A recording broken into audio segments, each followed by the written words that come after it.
There's so many extraordinary things that are happening right now that people don't really give them enough thought and consideration. Because Muslims are people that read signs. We're people that read signs. Our book is a book of signs. It's a book of ayat. And Allah subhanahu wa ta'ala gives His prophets ayat.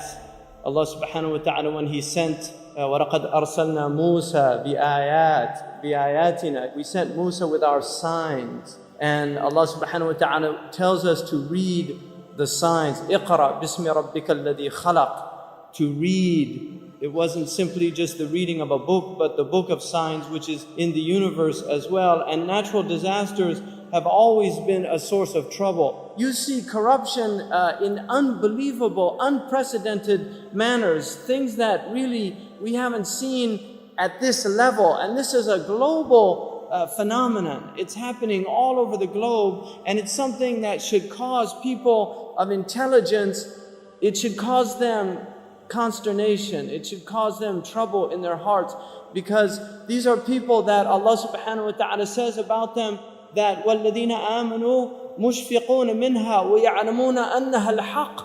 That the people who believe are concerned about the signs of the hour, the signs of the last days. They're concerned about it, and they know that it's true from their Lord. The Prophet ﷺ, in a hadith which is one of the most extraordinary in terms of purely prophetic vision, is one of the most extraordinary hadiths that we have in the literature that Ibn Abi Shaybah relates, in which the Prophet ﷺ said, إِذَا رَأَيْتَ مَكَّةَ بُعِجَتْ كَظَائِمًا. When you see Mecca, the Prophet ﷺ predicted that holes would be drilled through the mountains of Mecca, and he says, وَيَعْلُو بِنَاؤُهَا رُؤُوسَ الْجِبَالِ فَقَدْ أَضَلَّتَ السَّاعَةُ. And you see the buildings of Mecca reaching the level of mountains.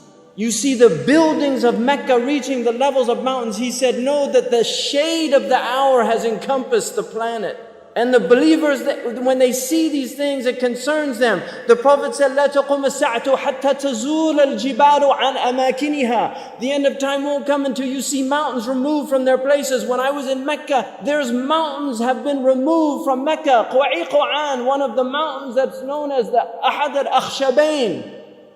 When the angels came to the Prophet ﷺ and they asked him if he wanted to see the mountains, that they would يطبقهما على Quraysh.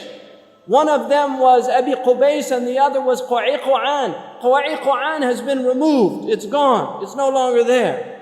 The mountain is gone. A mountain that the Prophet ﷺ walked in its shade. A mountain that the Prophet ﷺ probably climbed as a boy. This mountain is now removed. The Prophet ﷺ said, لا تقوم الساعة حتى يتهارج الناس تهارج الحمير. That the end of time won't come until people are like animals openly. I was on the Arabian Peninsula with my family, walking on the beach, and I came upon people in a public beach having sexual intercourse.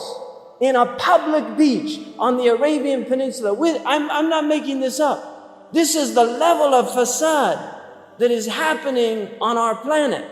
He said, sallallahu alayhi wasallam, that one of the signs of the end of time is civilized people would walk with their thighs exposed in the marketplaces. Badiyatul afkhaz fil aswaq. Pens, he said, would be everywhere. He said that people, out of their love of the world, you would get two-income families. That people would be two-income families. That he said a woman will out hirsan ala dunya تعين زوجها على التجارة. Out of love for this world, she'll work like her husband to earn livelihood, neglecting the children. Some people are forced to do that, and there's no blame on that. But there's people that just out of love of dunya, they will abandon their children and go out. These are the things that are happening around us. And these are things people have to wake up, because this is a religion that calls people to wake up. What have we done that is causing this trouble? And this is something that was true of peoples all over the world. Whenever calamities confronted them, they would always ask themselves. These are people that are in touch with their fitrah, with their inherent nature.